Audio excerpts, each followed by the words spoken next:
今回の動画では2月25日より開催予定のサイドストーリーイベント、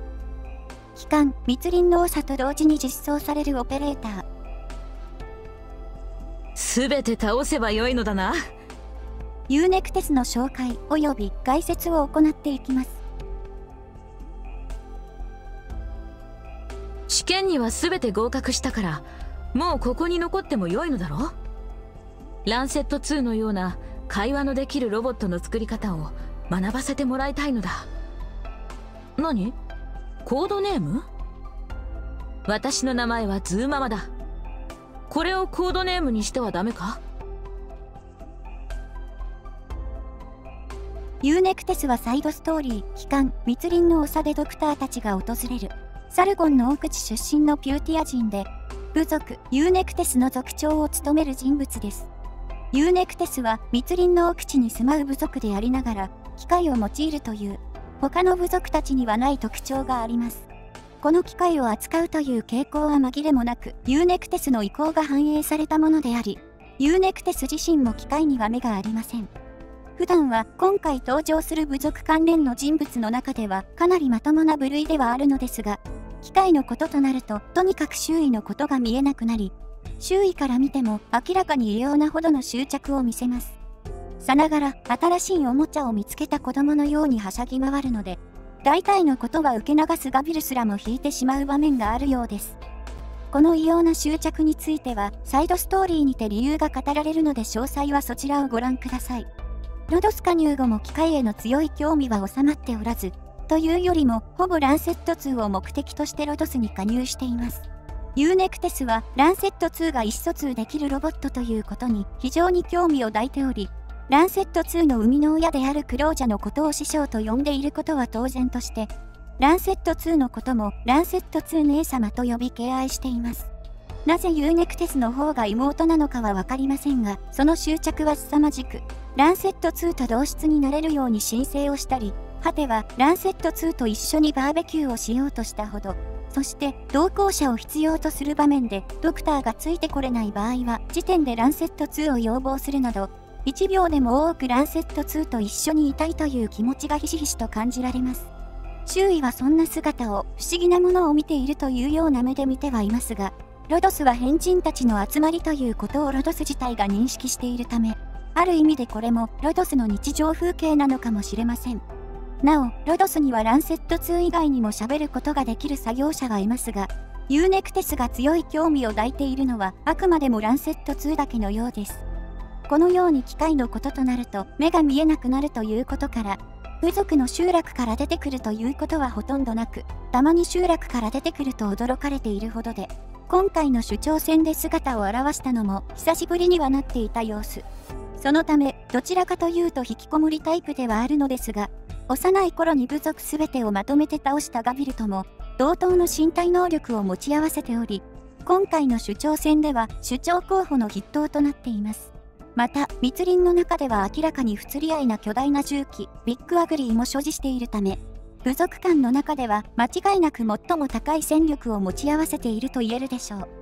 なお、ロドス加入後はユーネクテスもフリントと同じく、機械のことには詳しいものの、外界のことをあまり知ってはいません。そのため、ロドス管内では廊下に地べたのままで寝ようとしたり、地べたがダメならとテントを張ろうとしたり、博識になれば自分もプレイヤーであるドクターのようにみんなからドクターズーママと呼んでもらえると思っていたりと、割と天然な部分が多く存在しています。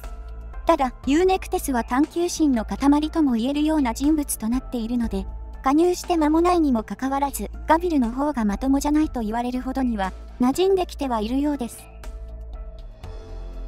ユーネクテスのモチーフとなっている生物は大陸版での表記やユーネクテスというコードネームから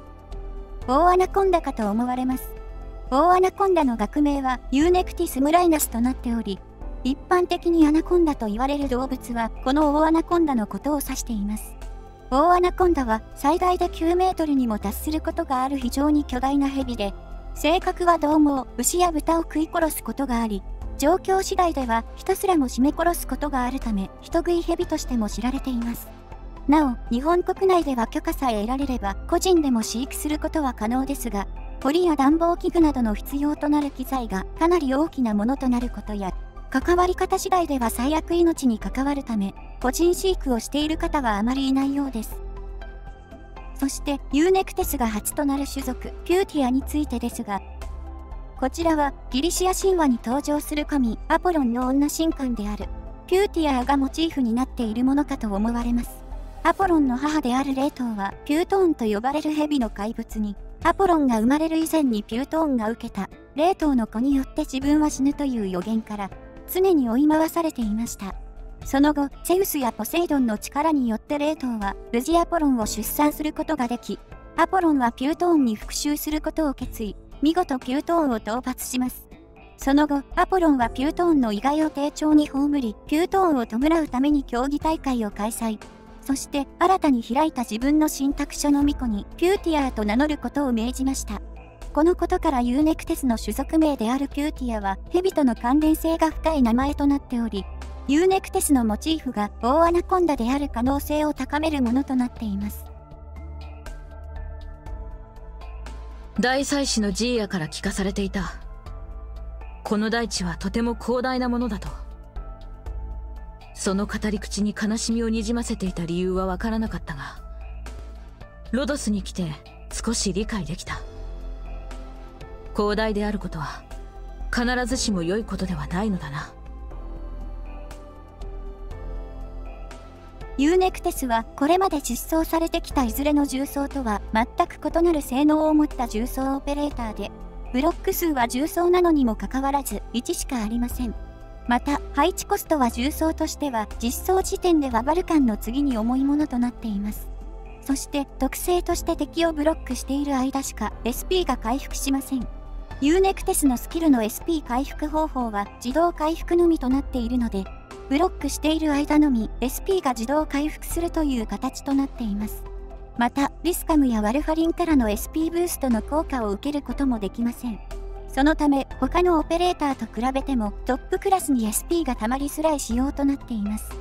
HP や攻撃力などのステータスは特に HP と攻撃力が凄まじく高く、素質やスキル効果なしの数値で攻撃力は全オペレーター中ダブルに次いで4位、HP は1位となっており、もはや重装というよりも団体前衛に近い性能と言えます。運用方法としても重装というよりかは前衛として考えた方がしっくりくるでしょう。一方で、防御力に関しては重装の中で特段高いということはなく、レアリティのことを加味すると、むしろやや低めの部類となっています。そのため、物理攻撃力があまりにも高い敵だった場合、回復が全てユーネクテスに吸われてしまう可能性がある点には注意が必要です。奇妙な話ではありますが、術耐性がゼロなのにもかかわらず、HP の高さによって、実攻撃系の敵の相手が得意という点も短期前衛と似通った部分となっています。素質、勇敢三軍は自身の HP が半分以上だった場合に攻撃力が上昇する効果と、HP が半分以下だった場合に受けるダメージを低下させる効果の2つを持ちます。効果が勝手にスイッチする素質となっているため、基本的には放置でも構いませんが、極限まで効率を求めるのであれば、スキル発動中は HP を半分以上にしておくことで、さらなるダメージを叩き出すことが可能となっています。なお、HP が半分以下の際に付与される効果は庇護となっているため、同じ庇護を付与する月の儀とはやや相性は悪くなっています。もう一つの素質、勇猛果敢は単純にブロックしている間の SP 回復量を増加させるというものとなっており、ブロックしている間のみ他オペレーターと比べて SP の回復量は高くなっています。潜在強化による効果は、コストマイナス1、再配置時間マイナス4秒、防御力プラス27、素質1効果強化、コストマイナス1となっています。ユーネクテスはあまりにも配置コストが高いため、シルバーアッシュやチェンのような、いわゆる爆弾戦法を用いることは厳しくなっているため、再配置時間短縮とコストマイナスの恩恵を受けづらくなっています。極限を求めるのであれば、素質1効果が強化される潜在5段階目まで強化するのもありですが、石などの貯蓄を削ってまで潜在強化をする必要はないでしょう。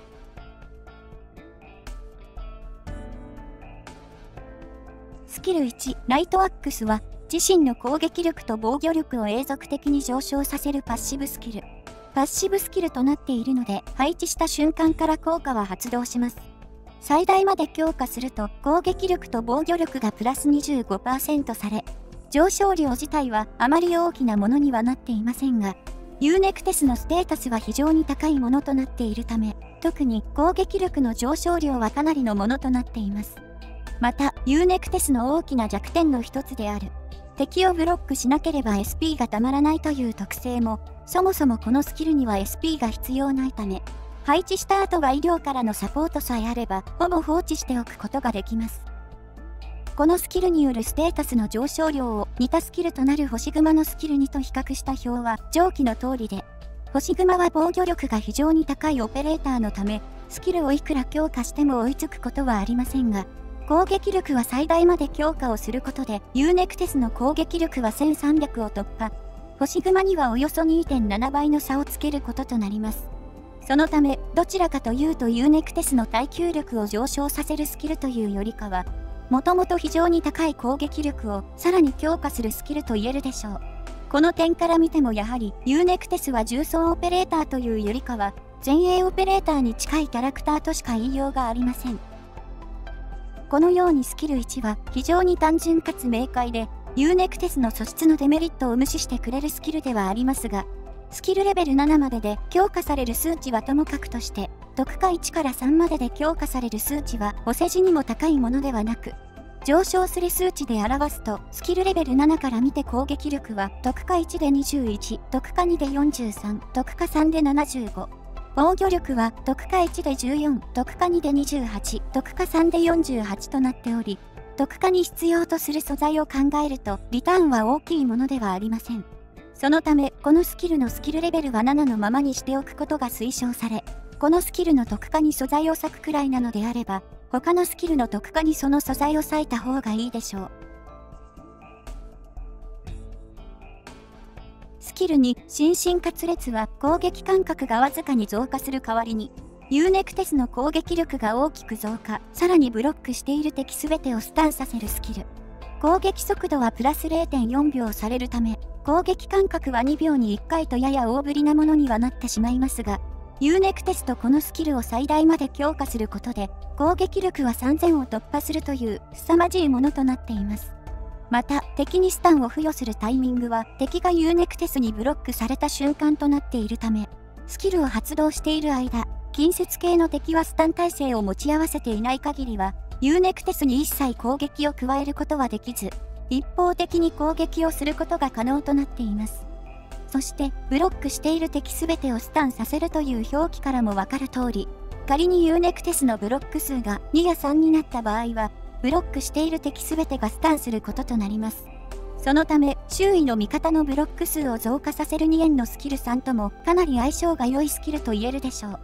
なお、ブロックしている敵を撃破した後、後続の敵がスキル発動中にユーネクテスにブロックされた場合は、その敵もスタンすることとなります。そのため、最長で18秒もの間、敵にスタンを付与させることが可能となっています。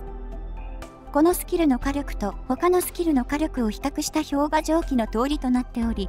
攻撃一発の火力は力こそパワーなスカジのスキル3をも上回る数値となっています。当然、重装オペレーターでこのクラスの火力を叩き出すオペレーターは他にはおらず、重装の中ではかなり攻撃力の高いバルカンですら、DPS で見ればユーネクテスのおよそ半分止まり、敵の防御力を無視した単純な火力で考えれば、団体前衛であるフランカすらも上回っています。元々の攻撃力もかなり高いため、平均 DPS という点で見てもスカジと競い合うことができるという、こちらのスキルでも重装の枠を超えた火力となっています。一方で、スキルの発動時間はスキルレベル7で17秒となっており、やや短め。また、素質によって SP がかなり溜まりづらくはなっているので、発動に必要な SP の数値の割には、なかなか発動させることができないスキルにはなっています。そのため、必要 SP 的には、雑魚的にも乱発できるような雰囲気を受けるスキルにはなっていますが、実際にはスキルの発動は、ボスやエリートクラスの敵に対してのみにしておいた方がいいでしょう。なお、このスキルのスキルレベルを強化するのであれば、スキルレベルは7、または発動に必要な SP が減少し、発動時間が増加、攻撃力が大きく上昇する特化3まで上げ切ってしまうことをお勧めします。スキル3、鋼鉄の意志は、ビッグアグリーを小型化した重機、レイジアイアンハイドを召喚し、どこからともなく現れた大司祭が、レイジアイアンハイドを操作。一定時間の間、そのレイジアイアンハイドが代わりに戦闘を行うというスキルです。スキル効果は攻撃力と防御力強化、ブロック数増加、毎秒 HP 回復となっており、デメリット効果としてスキル終了後は5秒間スタンします。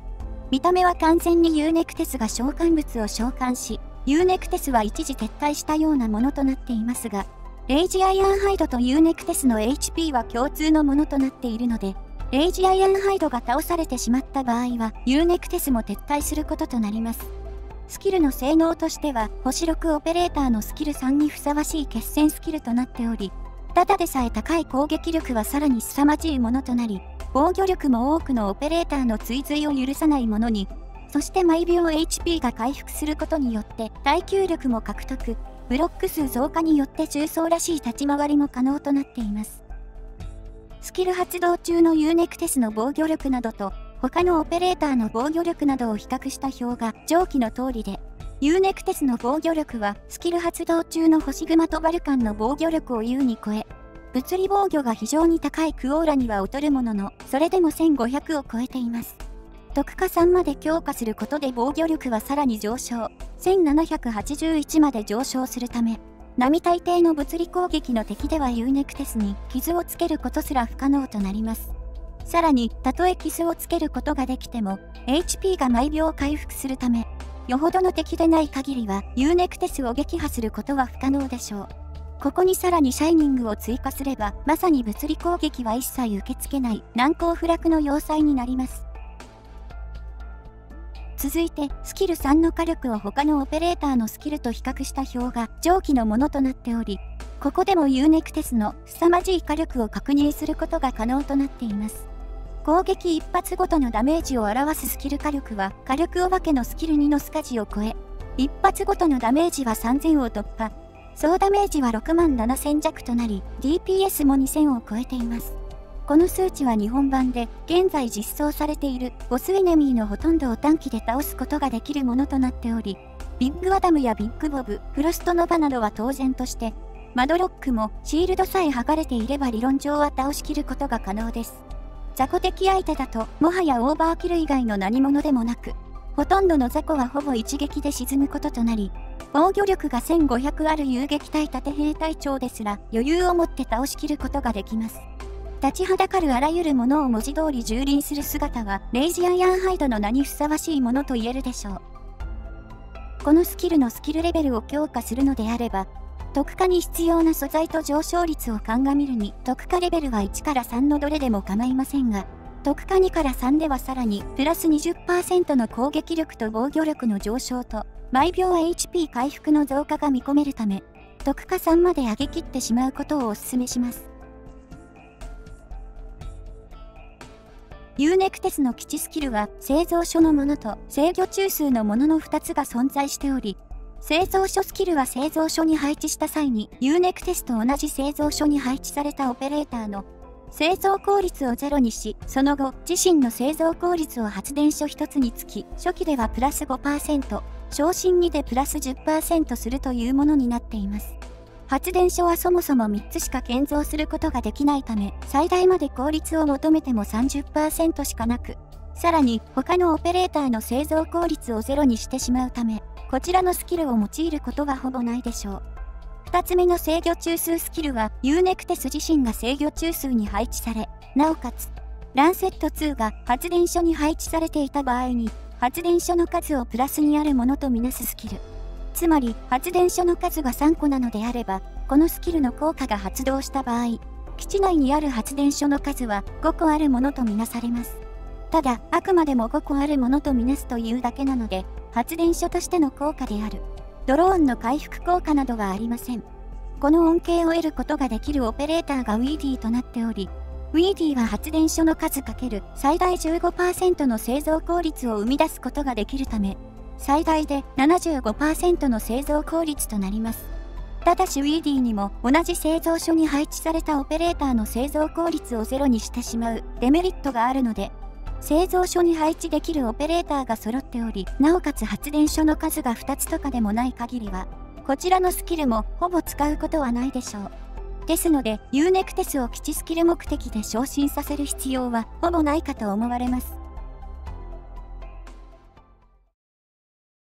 それでは実際に UNECTESを使用していきます。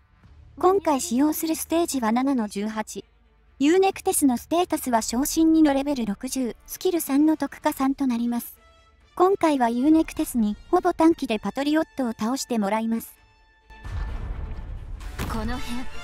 温度が低すぎるかな。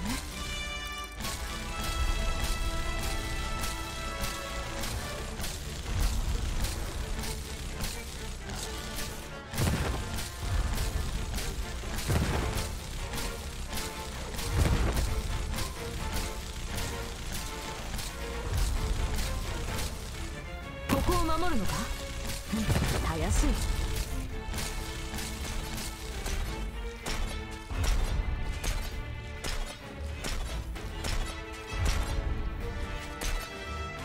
ここが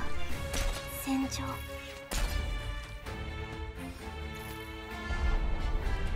いつでも行ける。お前たちはガビルには及ばない。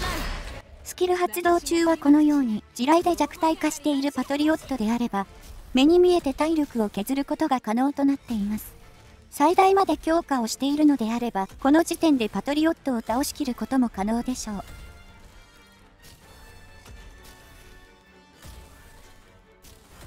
そして、第1形態のパトリオットの攻撃であっても、今回は原石祭壇のダメージを受けているため、沈んでしまっていますが、耐えることが可能となっています。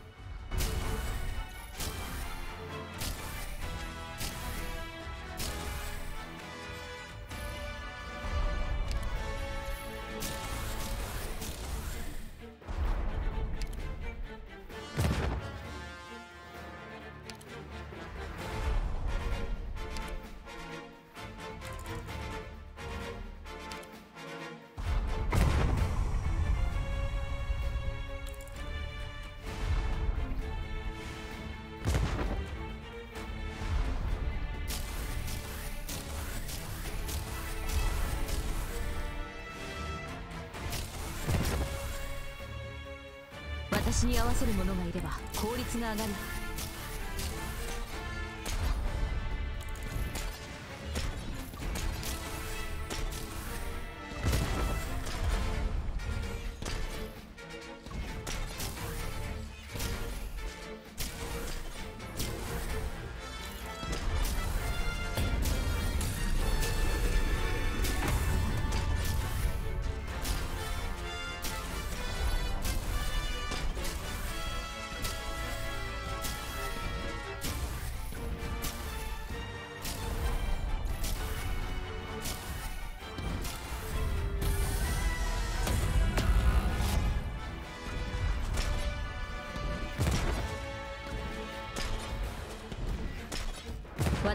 そしてパトリオット第2形態の攻撃ですが、ダメージは受けているものの毎秒の HP 回復によってほぼ無傷で済んでいます。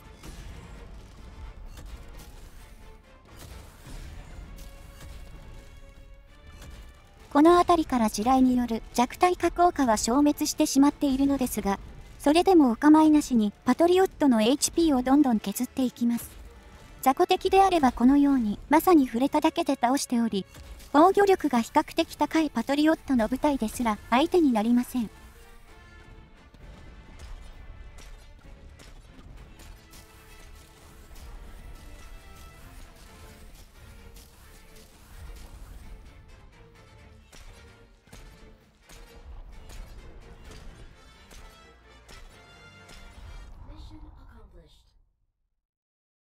命尽きるまで戦う。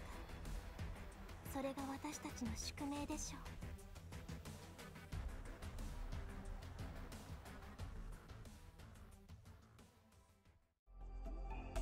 う。UNECTES はこれまでの重装とは全く異なった新たなタイプの重装となっており、もはや職業を間違ったのではないかとも思える圧倒的な殲滅力を有しています。一方でブロック数は1だったり、配置コストが30超えだったり、SP の回復手段が独特だったりと、かなり癖の強いオペレーターとなっているため、人を選ぶ性能にはなっています。